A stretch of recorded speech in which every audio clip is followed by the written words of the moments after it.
घोंसले के भीतर दो नन्हे बच्चे चिंकू और पिंकू भूख के मारे बिलख रहे थे। मम्मा, भूख लगी है, क्या कुछ खाने को मिलेगा मम्मा? पेट में कुछ नहीं है मम्मा, कुछ ला दो ना। चिकी की आंखें भर आईं। हे भगवान, मैं क्या करूं? कैसे बताऊं कि बारिश शुरू हो गई है, लेकिन मेरे बच्चों का रोना मुझसे देखा नहीं जाता। भीगूंगी, गिरूंगी, चाहे जो हो, लेकिन इन्हें भूखा नहीं देख सकती।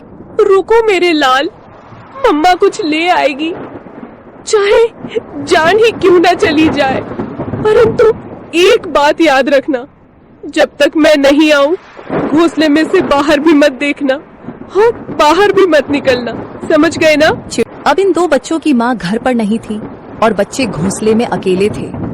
उनके लिए यह पहली बारिश थी जो उन्हें किसी अजूबे से कम नहीं लग रही थी।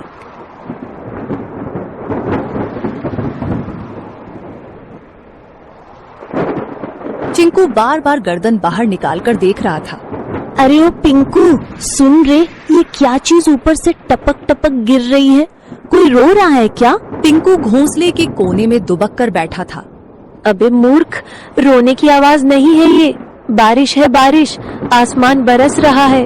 पर ये आवाज कितनी डरावनी है, और पानी, इतना सारा पानी कहाँ से आता है रे? मत देख बाहर, मम्मा ने कहा था बिजली चमकी तो घोंसले समेत भस्म हो जाओगे। चिंकू सहम गया। हवा के साथ पानी की बौछारें घोंसले तक पहुंचने लगी थी। दोनों भीगने लगे। मम्मा कब आएगी पिंकू? भूख लग रही है यार, और डर भी। पिंकू कुछ नहीं बोला, उसकी आंखों में चिंता थी। मम्मा ने कहा था कि अगर मैं देर से लौटूं तो घबराना मत, चुपचाप बैठे रहना, डर से बड़ा कोई शिकारी नहीं होता। चिड़िया खाना लेने के लिए चली जाती है। चिकी चिड़िया को जंगल में कुछ गेहूं मिले।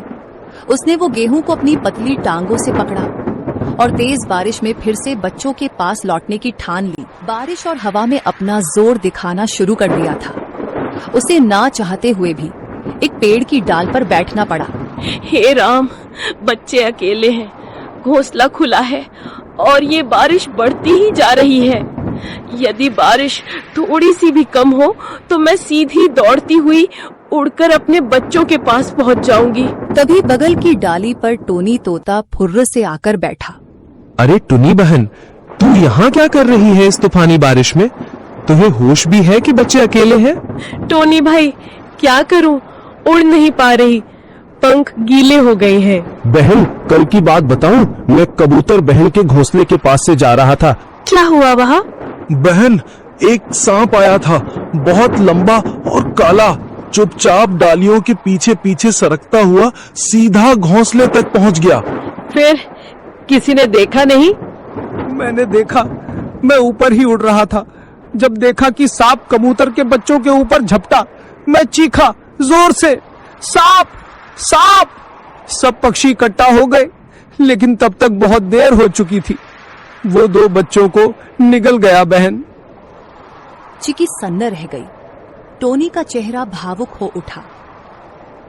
और जब कबूतर बहन आई ना, वो तो जैसे पगला गई थी। अपने घोंसले के पास आई तो देखा कि एक बच्चा खून से लथपथ पड़ा है और दो तो दिख ही नहीं रहे थे। वो बार बार पुकार रही थी, मेरे बच्चे, मेरे लाल, कहाँ चले गए तुम?